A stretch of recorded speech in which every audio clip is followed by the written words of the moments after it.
Polisi dari Polres Cimahi bergerak menuju lokasi pembuatan uang palsu di kawasan Padalarang, Kabupaten Bandung Barat.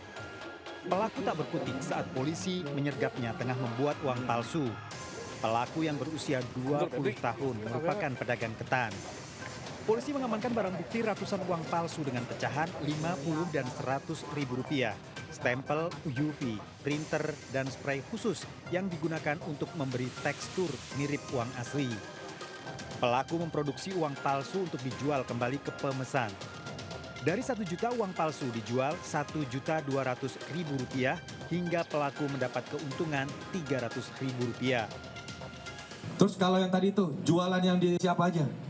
Ke yang beli Pak. Ya, yang kamu kenal.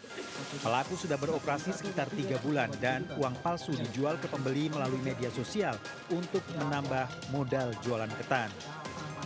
Bahwa selain digunakan oleh pelaku untuk melengkapi atau memerlukan kebutuhan sehari-hari, memenuhi kebutuhan sehari-hari, seperti belanja di warung-warung kecil di sekitaran Padalarang dan juga pom bensin dan sekitarnya, tersangka juga melakukan jual beli dengan cara media sosial Telegram. Tersangka terancam hukuman maksimal 15 tahun penjara.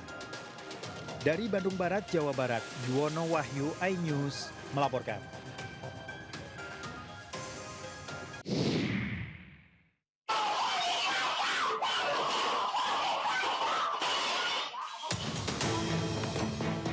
Dua pria yang tengah mabuk mengamuk di sebuah toko jamu yang berada di wilayah perbatasan Depok dan Pondok Cabe, Tangerang Selatan. Keduanya diduga datang untuk meminta minuman keras gratis. Namun, ketika tak dilayani, mereka langsung mengamuk dan membuat kegaduhan.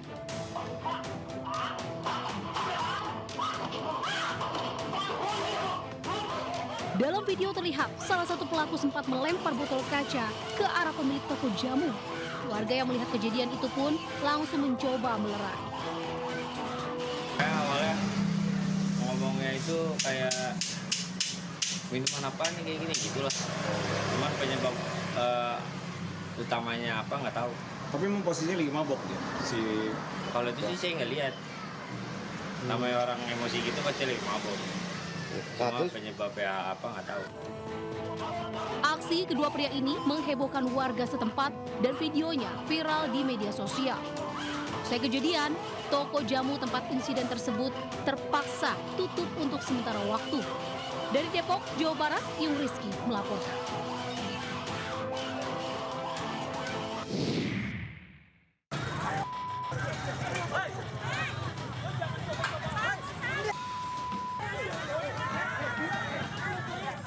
Puluhan warga yang menjadi korban penipuan rumah kontrakan murah menggeruduk rumah pelaku penipuan di Kampung Pulau Gede, Kelurahan Jaka Sampurna, Bekasi Barat.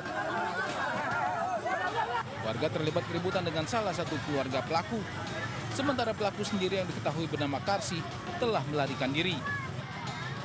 Setidaknya ada 57 warga yang tertipu rumah kontrakan murah. Mereka mengaku sudah memberikan uang muka puluhan hingga ratusan juta rupiah. Nyari duit aja sekarang susah. Bahkan ada sebagian warga lainnya yang sudah melunasi rumah kontrakan tersebut. Namun ternyata rumah kontrakan tersebut juga ditawarkan ke korban lain. Total kerugian hingga 5 miliar rupiah. Para korban tertipu rumah kontrakan murah yang ditawarkan di medsos atas nama Yurike, di mana 2 unit kontrakan ditawarkan hanya seharga 100 juta rupiah. Para korban kemudian diarahkan ke rumah seorang perempuan bernama Karsih yang mengaku pemilik kontrakan untuk bertransaksi. Para korban juga diajak bertemu dengan seseorang yang mengaku sebagai notaris yang ternyata hanya juru ketik. Setelah uang muka diberikan dan korban akan memeriksa kondisi rumah kontrakan, ternyata rumah tersebut sudah dirobohkan.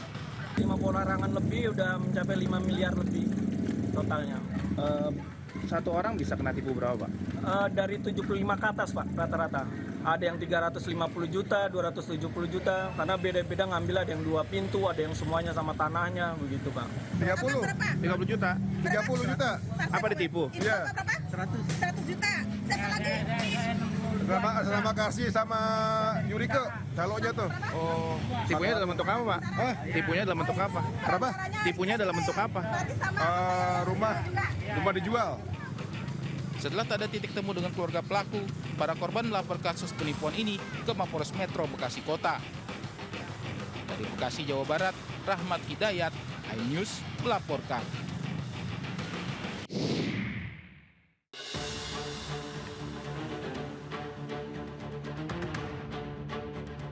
Dalam rekaman kamera CCTV, seorang karyawan kios minuman sedang membersihkan mesin es sambil membelakangi pintu kios di Jalan Warakas, Tanjung Priok, Jakarta Utara.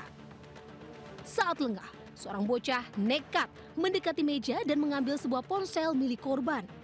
Beruntung, korban mengetahui aksi bocah tersebut dan langsung mengamankan ponselnya.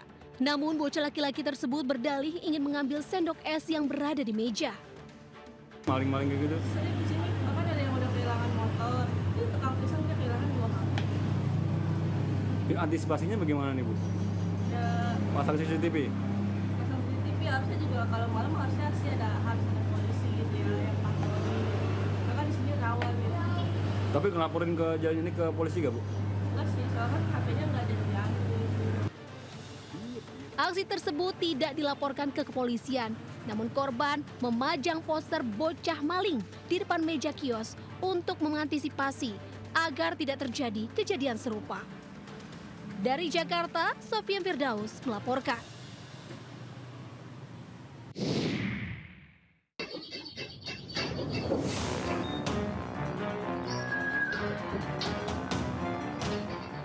Dalam rekaman CCTV, aksi yang dilakukan kawanan pencuri ini tergolong nekat di kawasan perumahan Giri Mandala, Jalan Gandayu, Kampial, Kuta Selatan, Kuta.